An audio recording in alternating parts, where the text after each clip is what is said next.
Cybersecurity skills are in demand, with ransomware, malware, phishing, and other cyber attacks a constant danger. Organizations need people who can keep networks safe from online threats.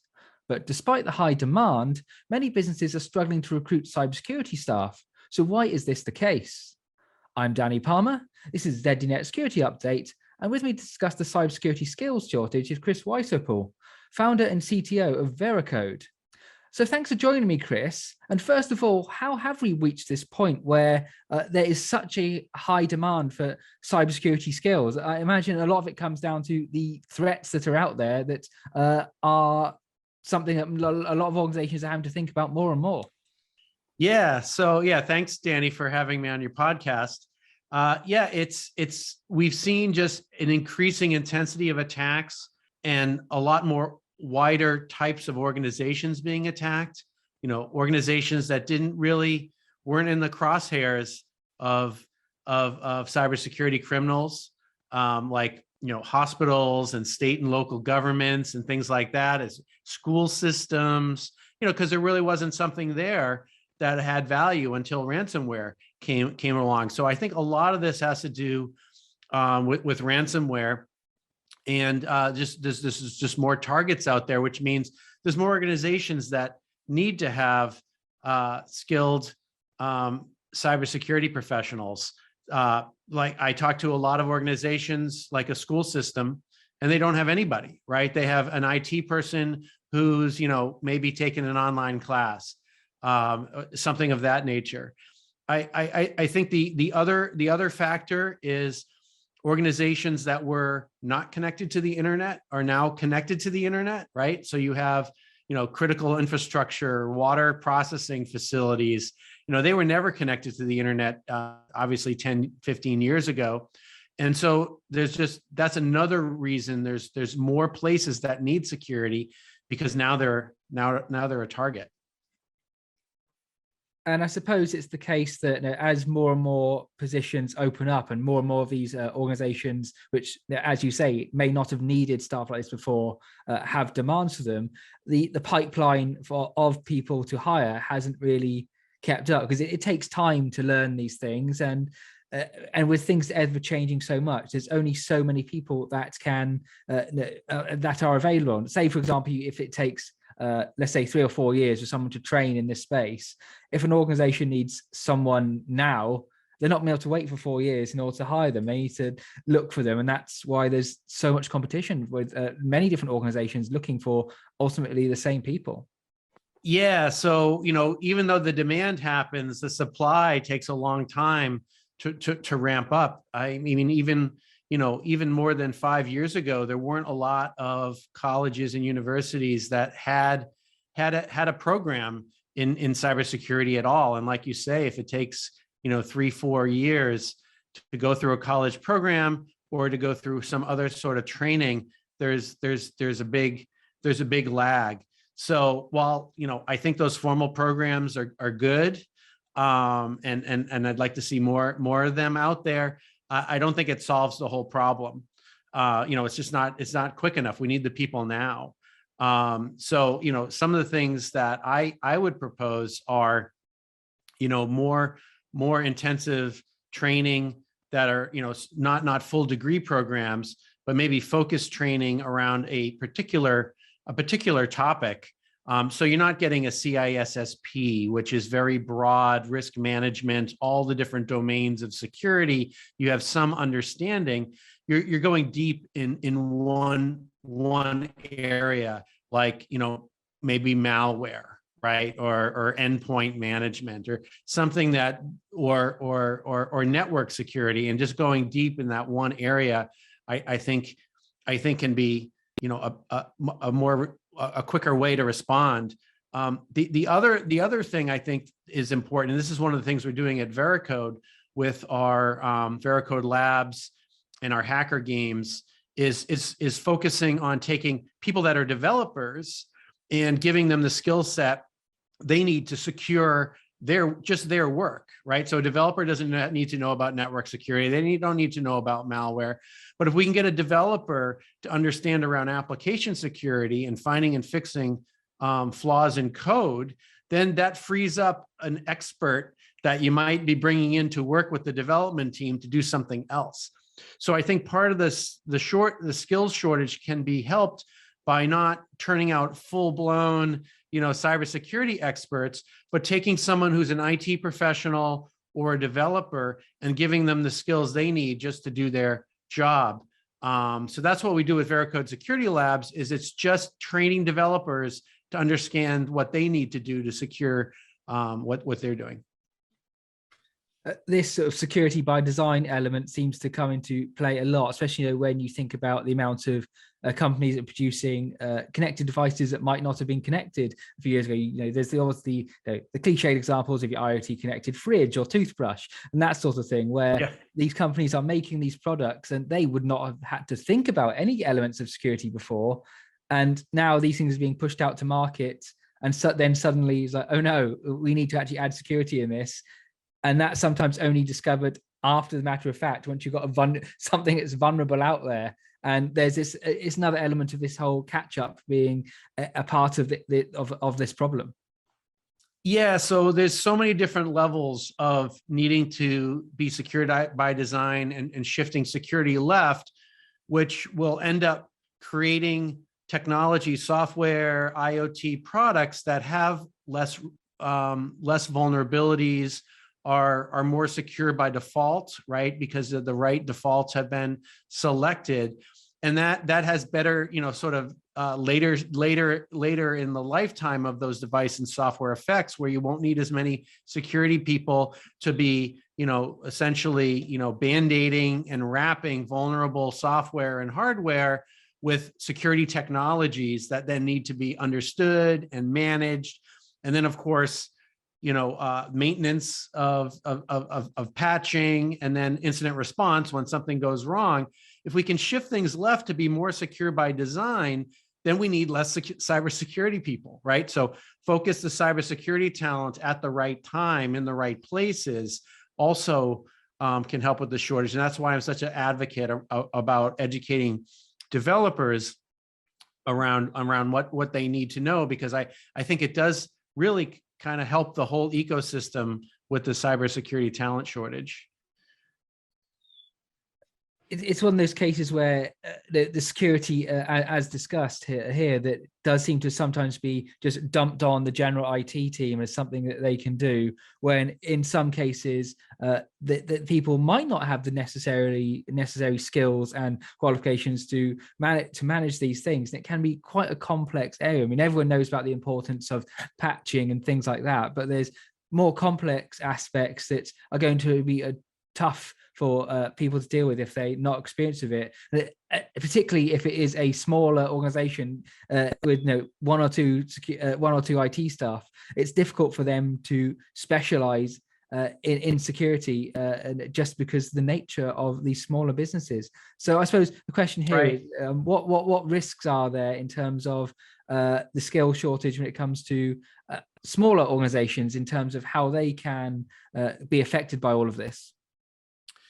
Yeah, so if you're a small organization, there's really two things you can do. You can get some level of training for, the IT people you do have. But what I would suggest is trying to find, managed security providers, so that you have, you can tap into them for your security needs. An example would even be, Veracode as a application security services provider. We have a set of application security consultants. So if you don't have that expert cybersecurity team, one of your developers can actually do a support session with us and learn what they need to know. So if you use service providers, and this is available for network security and endpoint security and patching, that could be a potential solution if those service providers have security resources themselves.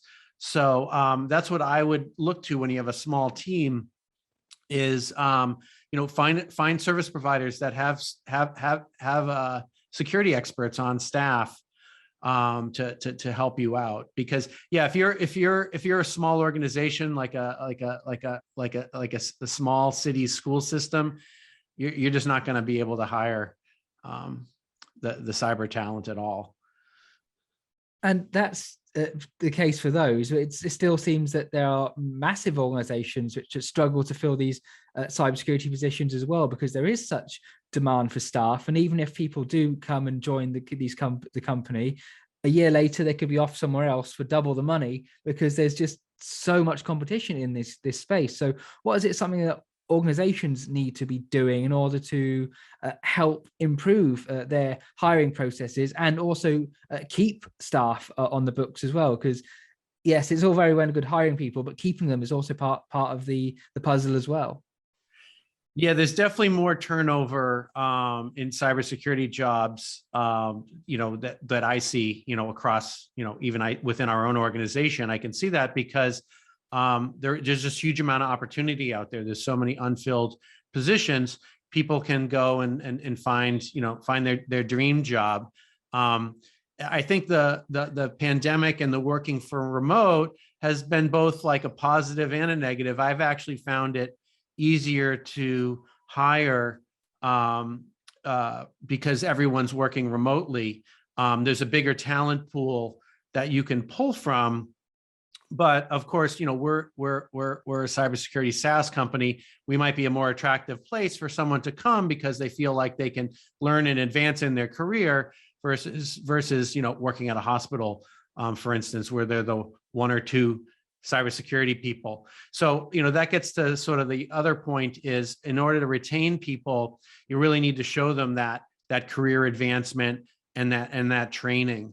So you have to have a decent training budget. It's cheaper to spend a few $1,000s sending someone to a training class or a conference than it is to have to hire another person.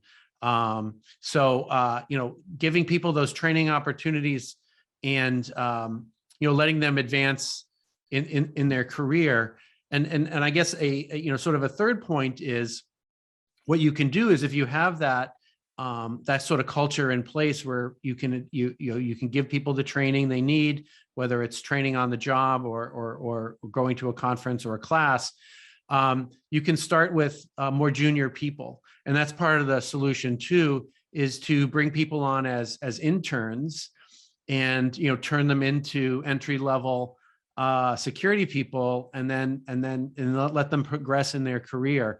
And so that's one of the things we've been doing at Veracode to solve the problem for us, is bring interns on and have that career path and give them training. I don't know how we would staff if we couldn't do that. That's one of the points that I've heard discussed quite a lot when discussing about cybersecurity skills, the entry-level jobs in the sector, where some organizations seem to not really understand what they're trying to hire. And then for an entry-level job, they want a bunch of certifications and 5 years experience for a job which is just of someone starting out. And if that's what they want for an entry-level job, they're never going to find a person to fill it. And it just adds to the issues when it comes to hiring. Absolutely. So you need to be able to have entry-level positions. But the other important thing is, you need to have somewhere for those people to go when they outgrow those entry-level positions, because people who want a cybersecurity career don't want to be basically cleaning malware off of systems for more than a year or two. Like, once they've learned that, they want to progress on. So you have to have a career ladder for people to come, or you're going to be hiring yet another person to fill, because they're going to leave to get that opportunity somewhere else. When it comes to retaining, it seems that one of the areas that often struggles is the public sector, things like government, hospitals, and that sort of thing, because even though these are crucial positions, because of they're ultimately funded by taxpayer money, they struggle to pay massive salaries or that people want, or just the salaries that can compete with the private sector. Although recently we have seen in the US, there is now a push to actually provide these packages in what seems to be a move to encourage more people into vacant positions in federal agencies. Yes, I was really pleased to see that that DHS in the U.S. had made the push to increase the salaries of cybersecurity professionals all the way up to the top salaries, the same as the Vice President Kamala Harris's salary, which is $255,000. So that is much more marketable rates when you're competing with the likes of Google and Facebook for talent, who can probably give equity also, which obviously you can't give as a government organization or a nonprofit. But those salaries are much more in line, and I think when we see that happening at an organization like DHS, it'll have a ripple effect, especially if it's successful. I think cybersecurity professionals have been saying just pay more and people will go work at those organizations, and now they're doing it. And if it's successful, I think it'll cascade to other organizations. But it will take changing the budget, right? Like if you're at a hospital and you have to open more cybersecurity positions because of the issues you have. Not only you're opening a new position, so you have to pay a new salary. The salary you're paying is probably higher than you were paying before. So it's going to get more expensive for these organizations to meet the demands of the attacks that are happening out there. But I guess ultimately paying those salaries and training up staff and providing resources for them to learn is still going to be cheaper and obviously much more beneficial than falling victim to a ransomware attack or suffering a massive data breach, which are going to be costly in different ways in the long run. Yeah, as a risk management person, a cybersecurity person, it makes perfect sense to me, and it probably makes perfect sense to you. But organizations don't like spending money on preventative stuff. They don't want to overspend. So a lot of organizations will sort of be that penny wise and pound foolish kind of places, where they wait for the event to happen, and then they have the big expense of cleaning it up, and then they realize that well, we could have spent less if we prevented it.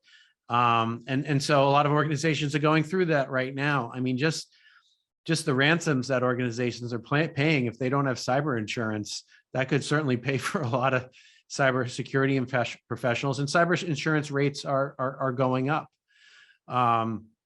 So it's getting more expensive, all across the board for organizations, because of the threat environment. So I guess to sort of sum this up here, what needs to happen? So if we are talking about this subject, cybersecurity skills, in 5 or 10 years' time, that we're not just revisiting the same points we are now, what needs to happen in order to make sure that there are enough people to fill the vacancies required to help keep, ultimately, all of us safe from cyber attacks? So, if I could have my my wish list, one thing I would like to see is cybersecurity become part of every IT or computer science students training, so that they had some understanding, they had some training in cybersecurity as part of their normal training to be a technology professional, whether it's building and managing systems in an IT environment or building software, that they had an understanding of the role that they can play, so that we don't need a full cybersecurity person to help them out 100% of the time, that they know how to do that. So I'm really pushing for that to be part of the curriculum. I've been working with a few colleges to make that part of a computer science curriculum. So I think that's definitely one thing. Another would just be have, I don't think we need someone who has a 4-year degree. Community colleges with 1 or 2 year degrees in cybersecurity can really open up the talent pool to more people. I think that's also good. And, I think that, the other big part of this is the salary issue. I'm really looking forward to the DHS salary changes being successful, because I think they will. They'll be able to fill all those vacancies that they have, and that will just reset expectations across the industry. So it's both solving sort of the supply and the demand problem by making more ways for people to enter into it, and then also giving those salaries so people are incented to go get those, go get the training, and have a great job. I think, cybersecurity is a very, very interesting field, and it can be lucrative, and hopefully it will be more for more people. But I mean, I've been doing it for over 20 years, and it's constantly changing. It's very intellectually stimulating. So for the right mindset, I think it's a great place to come and have a career. Well, Chris, thanks for joining me on ZDNet Security Update. That was a fascinating discussion on cybersecurity skills and how to hopefully hire more people to join the industry. For more information on how to keep your organization safe from cyber attacks and ransomware, malware, phishing, and other threats, be sure to like and subscribe to the ZDNet YouTube channel. And of course, there's plenty of articles and features on zdnet.com. Thanks for watching.